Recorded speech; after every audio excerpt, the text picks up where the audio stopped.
This week from Marvel Comics, Namor #1, written by Jason Aaron, art by Paul Davidson and Alex Linz.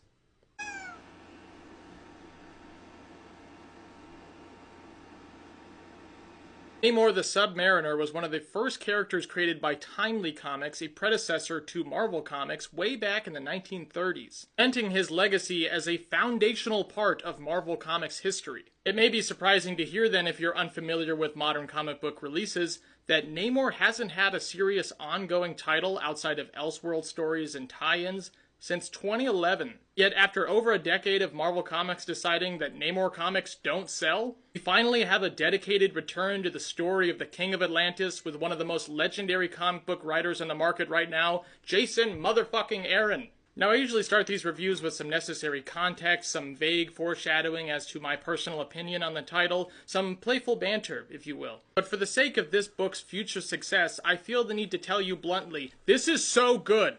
There have been several cases in my long history of reading comics that I have been this childishly giddy about the prospect of an upcoming narrative, that the most recent example of when I felt this way was Philip Kennedy Johnston's first issue of Hulk, and before that, probably Ram V and Al Ewing's Venom. And the feeling is certainly reminiscent of the first time I was reading Jason Aaron's legendary beginnings on Thor. You may be asking yourself, why should you feel so passionately about Namor, a character that you freely admit hasn't been important in the grand scheme of Marvel Comics in quite some time? To put my perspective in simpler terms, let me offer you a thought experiment. Imagine the world of DC Comics without Themyscira, Paradise Island. Oh, but Wonder Woman still exists. She mentions her homeworld and the events that take place there. You just never see it. After a while of reading DC Comics, any curious mind is going to start asking, this is getting a little ridiculous. What the fuck is Themyscira? Why can't we go there? How much of the big picture of this universe that I'm investing so much of my time and attention into understanding and seeing evolve and change am I missing out on? I feel like this is an apt comparison because, like Wonder Woman, so much of Namor's characterization is inherently interesting and fantastical. And they both feel like integral forces in their respective worlds, though often underrepresented. However, perhaps I'm being unfair because it's not like Marvel hasn't tried to include Namor and Atlantis in its broader mythos in recent years. In fact, Namor is probably the most high-profile, regularly occurring cameo character in Marvel Comics. He's shown up in Hulk comics. I'm still confused by his cameo in Immortal Thor. While being amazing, it was confusing and didn't really go anywhere except for being an apt metaphor for Hulk's turn as an anti-hero.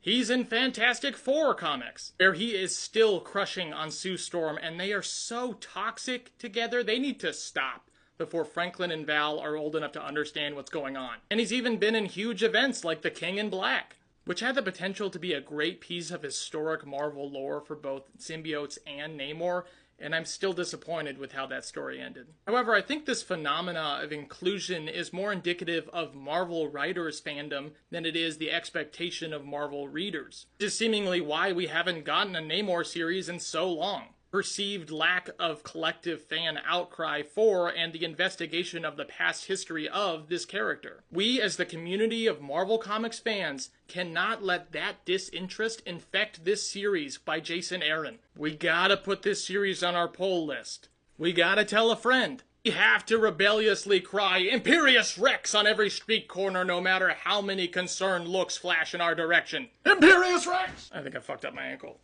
Let's dive into issue #1 now, which means spoilers ahead. Dive. Because he's a fish man. Namor #1 picks up where Jason Aaron's Avengers series left off, where Namor faced an Atlantean uprising stripping him of his title of king, which then placed him as an exile in the hands of the Avengers, who mutually agreed that Namor should finally face prison time for his numerous crimes against humanity over the years. Can't trust these damn surface dwellers. In issue #1, we now see Namor stripped of all of his dignity, brutalized by the guards of Seagate Prison, who force Namor to wash in their own collective urine as merciful hydration for the half-aquatic former king. However, instead of the typical rebellious and regal persona we expect from Namor, we see a man resigned to his fate, tempering his righteous anger, content to be tortured and punished because it's what he deserves. We literally see Namor standing at the window of his prison cell praying to all the gods he knows that he will never be allowed back into the sea again. It's not often that we get to see this raw and vulnerable side of any Marvel hero. But it's particularly shocking when it comes to Namor. A huge aspect of his characterization is his unfailing pride, charisma, and boundless, bombastic, otherworldly personality. So to begin our story with all of those recognizable qualities demonstrably repressed is gut-wrenching. Adding to the forlorn quality of our narrative, Aaron also ironically implements the use of a classic Golden Age narrative style that heroically heralds, "Here now is the Submariner, the avenging sun, an Ultraman equally at home in the sea and the sky." Bold words that are cleverly juxtaposed with the imagery of our battle-scarred, frail, and defeated once hero hunched in the corner of his own cell. From here we then cut to the decidedly more hopeful and fantastical imagery of Namor's youth, as he determines to follow a group of his peers to a forbidden underwater lake. There's a 2-page splash page here that, first of all, objectively is evocative and beautiful, but also allows for Aaron to clearly lay out the whole reason that Namor comics should exist in the first place, with a description of the rich history and intrigue of this vast underwater world. As the group arrive at the lake, they reveal their true intentions as they try to force young Namor into the brine, but soon find that he is much stronger and more capable than they expected.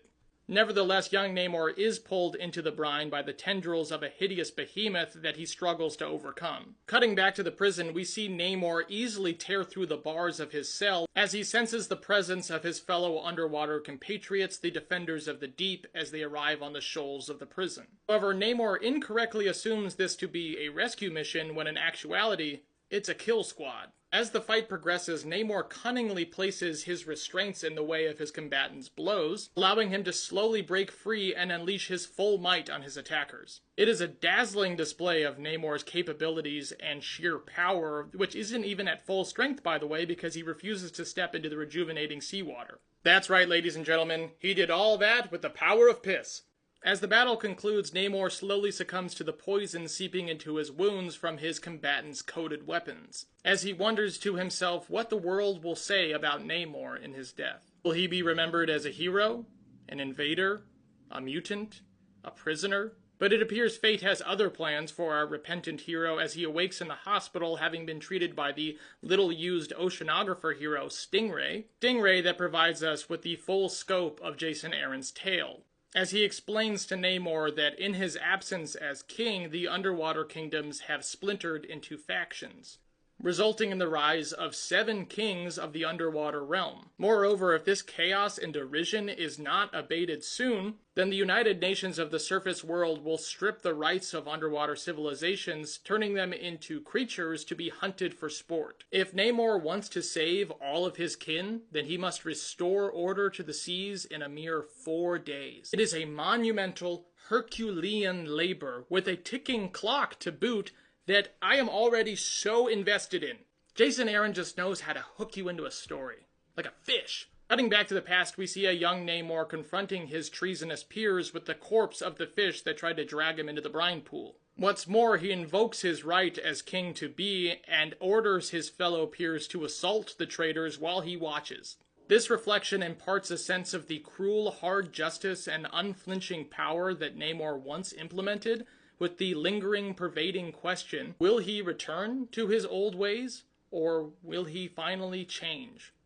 In the final pages, we see Namor released from his prison in his gold and black kingly attire, one of the most badass costumes in comic book history, in my humble opinion. He threatens the prison guards with retribution should they treat anyone else like they treated him. That courageous narration returns again, urging us forward with the knowledge that Namor is the eternal Atlantis, now and forever.